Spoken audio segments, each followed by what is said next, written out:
I went to Sri Lanka to try and de-coconut myself, you know?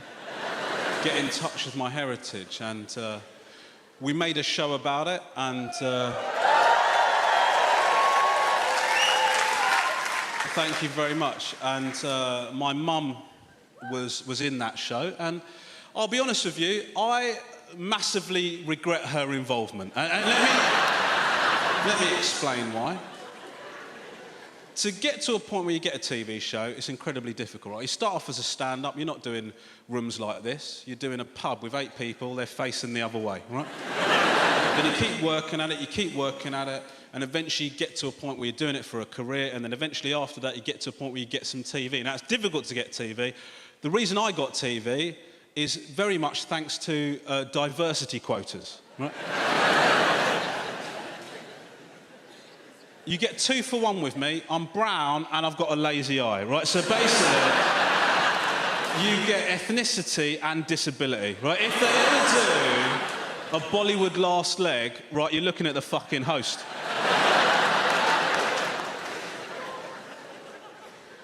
Anyway, I got to a point where I'd pitched this show, and then they liked the show, and they said, we're going to make the show. And you go, brilliant, this is amazing, this is incredible, the hard work has paid off, the luck has come in, my dream has come true, I'm making this show, this is amazing. And then this fucking woman sweeps in with her little cameo, oh, you fat belly coconut bastard, and then all of a sudden, she's a star.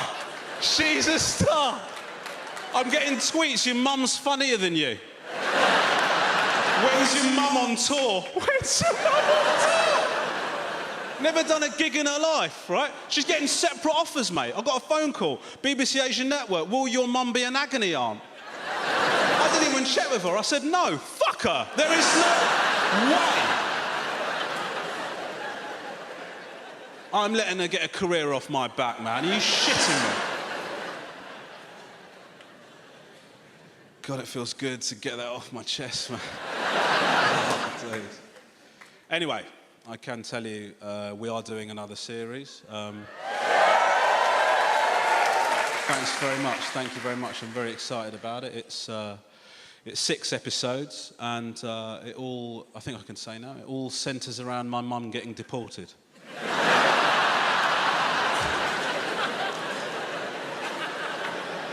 It's called Asian Deporteur. I'm very excited about it. It's just her on a boat going, this ticket doesn't say return. Oh, shit. See you later, Mum. Should have put more in. UKIP.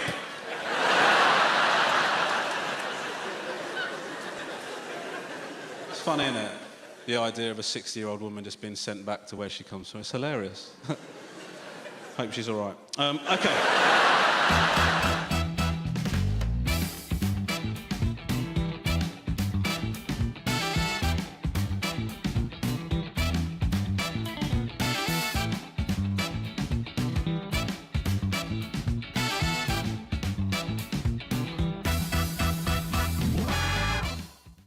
My wife always wants to go away for Christmas, right? Last Christmas, she wanted to do Disneyland Paris. Has anyone been there? Yeah, I liked it. I found it difficult to engage with it fully because it was so expensive. It's very difficult to fully enjoy it when you know how much you've paid to get your family in there. Like, my kids were walking around just like all the visions of Christmassy Disney, and I just had, in my eyes, the invoice. Do you know what I mean? I was just... For me, Disneyland Paris is basically like a 3-day angry walk. Do you know what I mean? Just wandering around, going, fuck off, Donald. Do you know what I mean? Just furious, so angry. It's the first time I really thought about learning another language, right? Because they all speak French, obviously. We're in France. I'm not so post-Brexit that they can't speak their own language in their own country. But I'm a very paranoid dude. We're queuing up for the Tower of Terror with my eldest son, just about to get on the ride. The guy behind the counter turns to his mate and goes, I was thinking, what the shit did that dude just say, man? And in my head, I'm thinking he must have gone, I think the roller coaster is broken. Let's just try it out one more time on this prick and his son.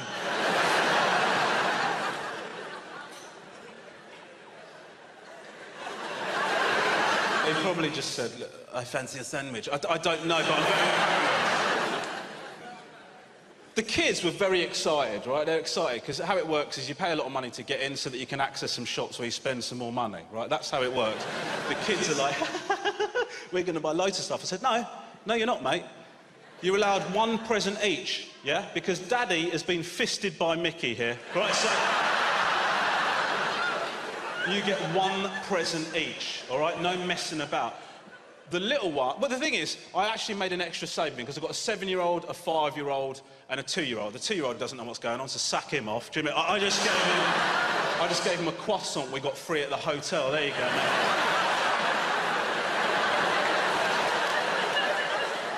Thank you, Daddy. Thank you so much. Yeah, enjoy, dickhead. But the eldest one, he chose a Jedi cloak with Mickey. He's into Star Wars. I mean, not properly, he doesn't know the mythology properly, but he is into Star Wars, right? He chose a Jedi cloak with Mickey ears on it, right? Now immediately I can feel tension in here. He was wearing it around the house. One of my mates went, "It's disgusting.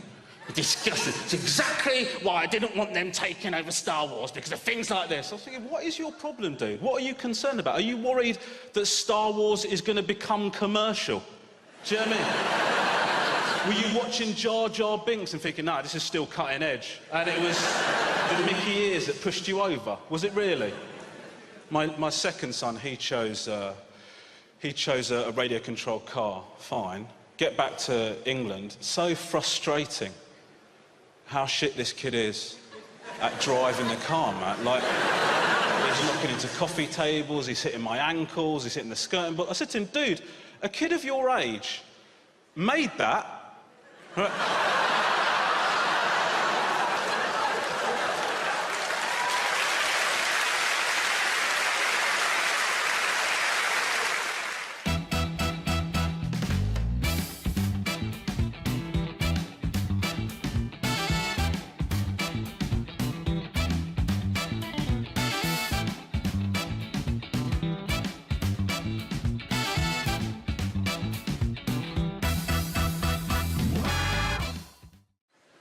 Three births I've been at, and, you know, people talk about the miracle of childbirth is rank. 3 of the worst days of my life. And you know what? I don't know how many times something has to happen before you sort of accept that it might not be a miracle. I mean, it does happen a lot. At what point do we go, actually, I think it's a fairly everyday occurrence, do you know what I mean? Plus, I'm not actually convinced that it hurts as much as everyone makes out. Now, listen, save your indignation. Why don't you wait until I've said my piece on this, all right? The reason I'm saying that is a few years ago I was blocked up for about 5 days. I took a pill and I took a shit that was bigger than our 3rd son. Right now,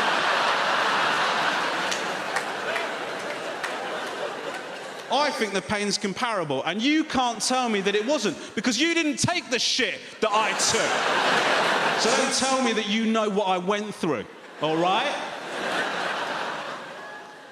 Anyway, this is my problem with the birthing process, all right? When my wife gave birth to each of the kids, and credit where credit's due, she's done a lot of the work there, but each of the kids, this is what happened. My wife gave birth to each of the kids, and then the midwife came over and, like, presented us with the afterbirth. Like it's a main course or some shit, right? So I'm stood there with my wife, she's given birth to the baby, I'm looking at the baby, I'm looking at her, I'm saying to her, can you tell me why he's so fair? Right, and then the midwife comes over and goes, the afterbirth.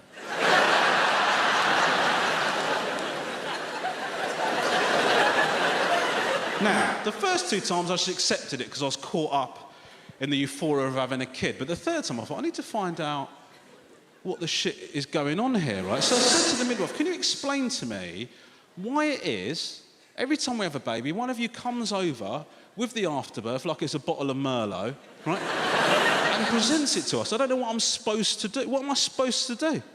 What am I supposed to do? Like, yeah, that's great. I don't know what I'm supposed to do here. The midwife said to me, I'm so sorry. The reason we do that is because it's extremely important that the afterbirth has left the mother. So we're showing you so that you're completely satisfied that it has in fact been ejected.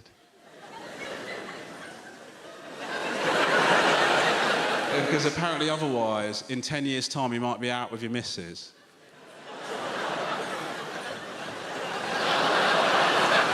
And she goes...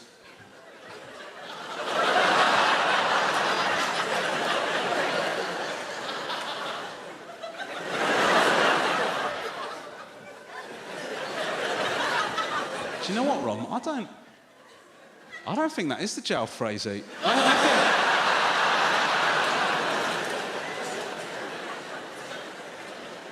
think that might be afterbirth, right? And then, dude, the midwife starts checking it in front of us. I don't know, checking if there's another kid in there or something. They're just checking, right? And I'm looking, thinking, I mean, that is... Ugh. I mean, that is right next to where my phone's charging. I mean,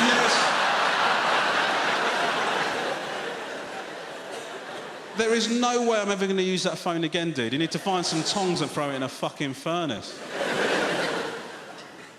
We're already getting excited about Christmas at our house. It's very difficult at our house when it comes to Christmas because I can't pretend to be Santa. Because I've got a lazy eye. So it's just...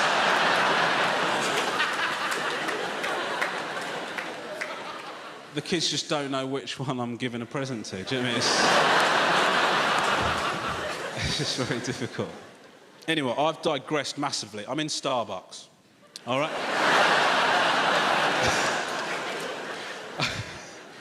I'm in Starbucks. I'm having a coffee. Right? I'm on my laptop because I need something to look at. Right? I can't just drink a coffee and just... You know these people? I just like to watch the world go by, and that's what I do. Just people watch. You're a psychopath. That's what you are, right? So I'm on my laptop, I'm on Facebook. Do you like Facebook, mate? Of course you do, brother. You know my favourite thing about Facebook, and your favourite thing as well, is when people you know hit rock bottom.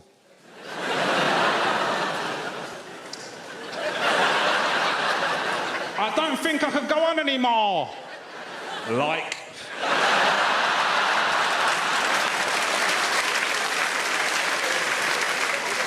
Sometimes I unlike it and like it again just so they get the notification. Do you know what I mean? Still watching!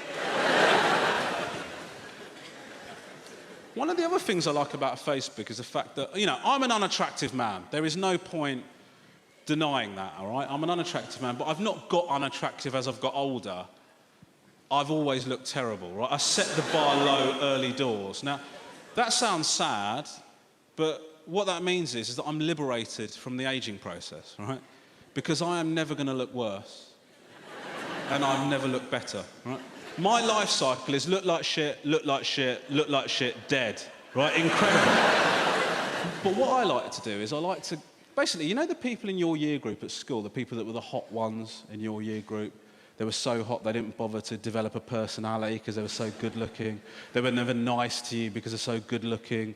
Then all the teachers were great to them because they were good-looking. What I like to do is I like to go on Facebook, find them now, and check out how they've decayed. I send them little passive-aggressive messages like, "Is that you? I barely recognised you."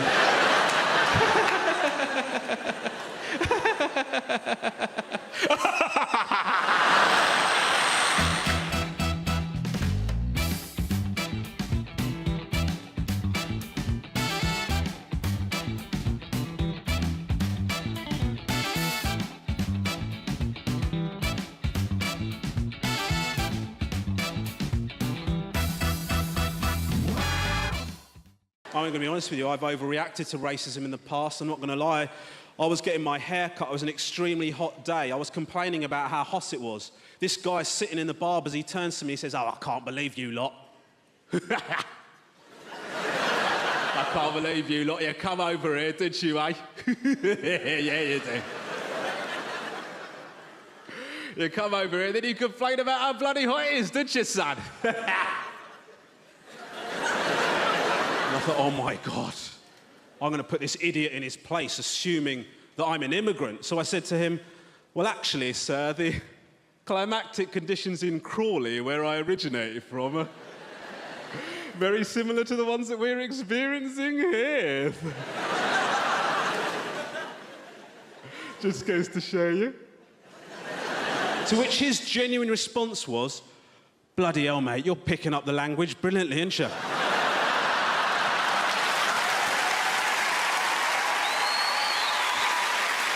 See, I complain about that, but in the winter, one of my favourite pastimes is to pretend to passers-by that I've just arrived in the country and that I'm seeing snow for the very first time.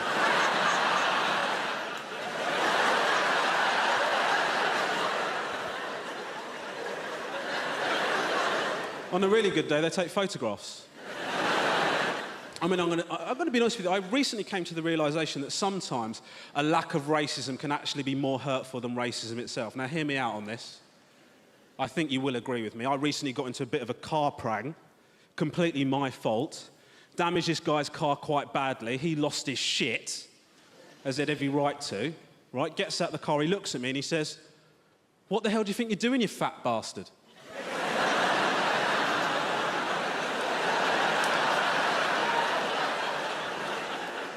And I thought, oh my God, I have put on so much weight. That's the first thing he went for. I would rather he'd have said something racist, right? Because it's offensive, but at least it means I'm in shape.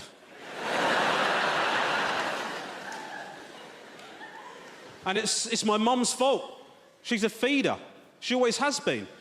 Right, I don't know if you had this problem. If you're at school, you probably got a phone call home from your school saying, oh, she's not doing her homework or she's messing about in class. I got a phone call home from my school because they were concerned about how many sandwiches I was putting away at break time. And my mum took immediate action. She told me to hide when I was eating my sandwiches.